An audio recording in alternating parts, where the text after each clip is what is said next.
बिहार के सभी शिक्षक भाइयों, शिक्षिका बहनों एवं सभी शिक्षक संघों के नेतृत्व करता हूँ। चाहे वो प्राथमिक शिक्षक हो, माध्यमिक हो, उच्चतर माध्यमिक हो, नियोजित हो, नियमित हो, रिटायर्ड शिक्षकों का संघ हो, सभी शिक्षक संघों के नेतृत्वकर्ताओं को सादर प्रणाम, नमस्कार।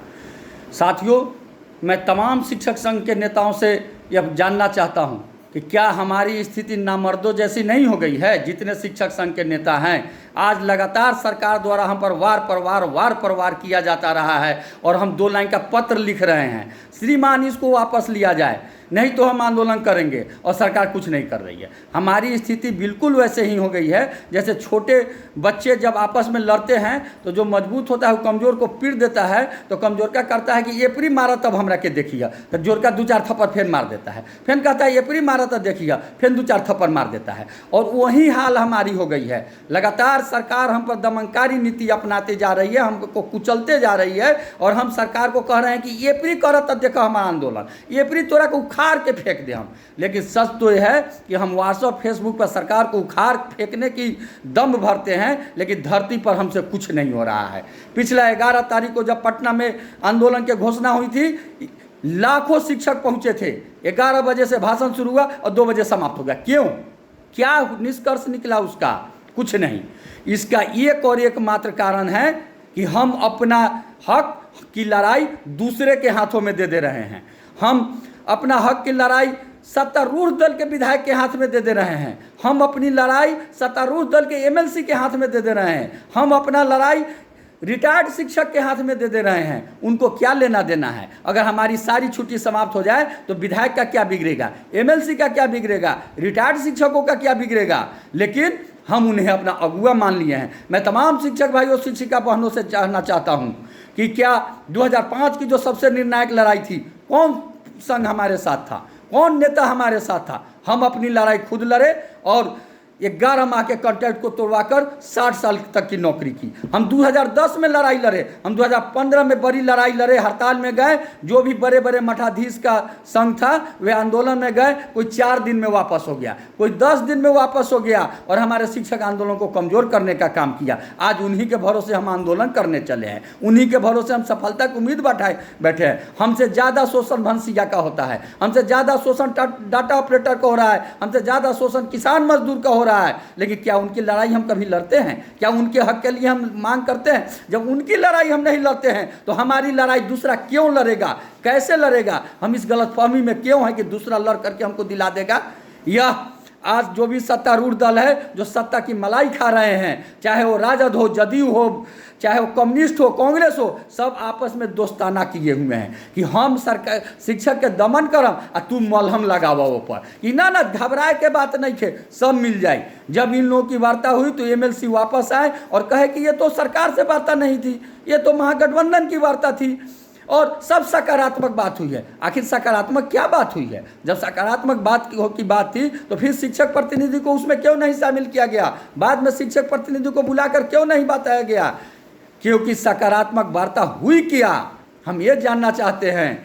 सकारात्मक वार्ता की घोषणा हुई और 2 दिन के बाद ही मीडिया में आ गया कि तय हो गया, जदयू भाई और राजद लड़ेगी 30 सीटों पर, कांग्रेस 8 सीटों पर और 2 सीटों कम्युनिस्ट को दी जाएगी। क्या यही सकारात्मक वार्ता हुई थी? जब कोई कसाई किसी खसी को हलाल करता है और उसका मीट बेच लेता है तो कहता है कि सब सकारात्मक हो गया, क्योंकि वह तो हलाल करके खसी का मीट बेच लेता है, हलाल तो बेचारा खसी हो जाता है। जब क्रिमिनल कहीं जाता है, लूट करता है, तो वह सक्सेस हो जाता है तो कहता है सब सकारात्मक हो गया, क्योंकि उसका तो काम हो गया जाता है। मर तो जाता है वह जिसके घर में डकैती होता है। लूट तो हमारा रहा है ना सब चीज़। हमें 6 से 8 में शिक्षक की बहाली नहीं हुई, हमारा प्रमोशन नहीं दिया जा रहा है, जो महिलाओं का स्थानांतरण वर्षों से बाधित नहीं है। आज 2 रूम में 13 क्लास चल रहा है, एक विद्यालय 8 तक, दूसरा विद्यालय 5 तक। 2 रूम में 6-6 से 8-8 से बच्चे बैठ रहे हैं। क्या यही डेवलपमेंट है? इसी से होगा? सिर्फ सरकार चाहती है कि शिक्षक आंदोलन करे, वह बार बार कुठारघात कर रही है, लेकिन जब हम आंदोलन पर नहीं उतरे तो यह छुट्टी की घोषणा किया है। शिक्षक ही नहीं, तमाम हिंदू समाज का सबसे बड़ा भाई बहन के प्यार का त्यौहार, जिसे हम किताब में पढ़ते हैं रक्षाबंधन का त्यौहार, उसको ख़त्म कर दिया गया। श्री कृष्ण जन्माष्टमी इतना बड़ा त्यौहार, उसे खत्म कर दिया गया। भारत का महापर्व छठ में सिर्फ 1 दिन का छुट्टी दिया गया। दीपावली की छुट्टी खत्म कर दिया गया।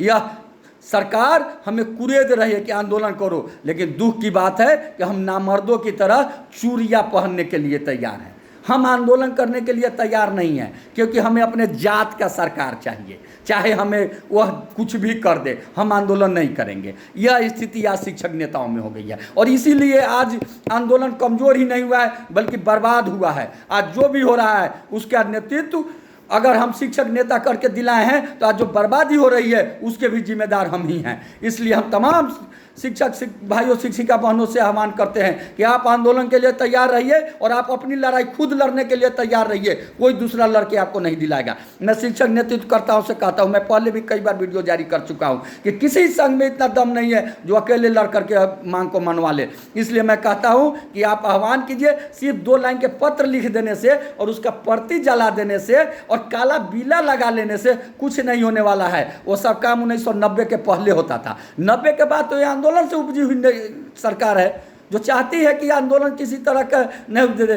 आज शिक्षा विभाग में 74 जैसा आपातकाल लागू है, अघोषित रूप से लागू कर दिया गया है, लेकिन हम चुपचाप है, हम हाथ पर हाथ रखे बैठे हुए हैं। हम 74 जैसा आंदोलन नहीं कर रहे हैं। इतिहास हमें काला अक्षरों में हमारा नाम लिखेगा। जितना शिक्षक हमारा वाहवाही करता था कि हम इन्हीं नेतृत्वकर्ताओं के बदौलत आज 11 माह से 60 साल हो गए, ये और ये हो गया, वेतनमान हो गया, उतना ही हमें गलियाएगा अगर हम रोड पर नहीं उतरता। इसलिए हम तमाम शिक्षक नेतृत्वकर्ताओं को कहते हैं कि आप आंग मांग की चिंता छोड़िए और सीधा आंदोलन की घोषणा कीजिए।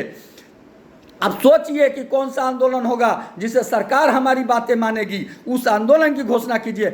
हम आपके साथ हैं। अगर आप नहीं करते हैं तो हम कल सुबह पुनः तमाम शिक्षक साथियों के बीच में आएंगे और हम अगली रणनीति की घोषणा करेंगे। और इस बार आर पार की लड़ाई व्हाट्सएप और फेसबुक पर नहीं होगी।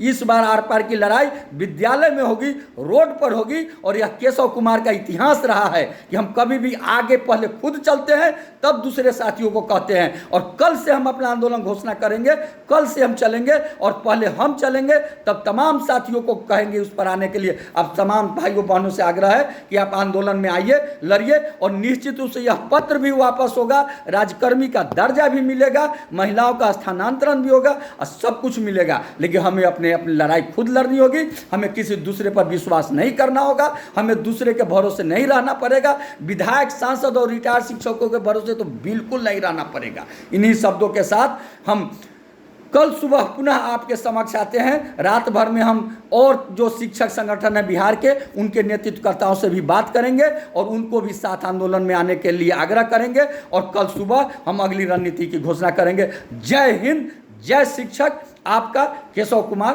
प्रदेश अध्यक्ष शिक्षक संघ बिहार। जय हिंद।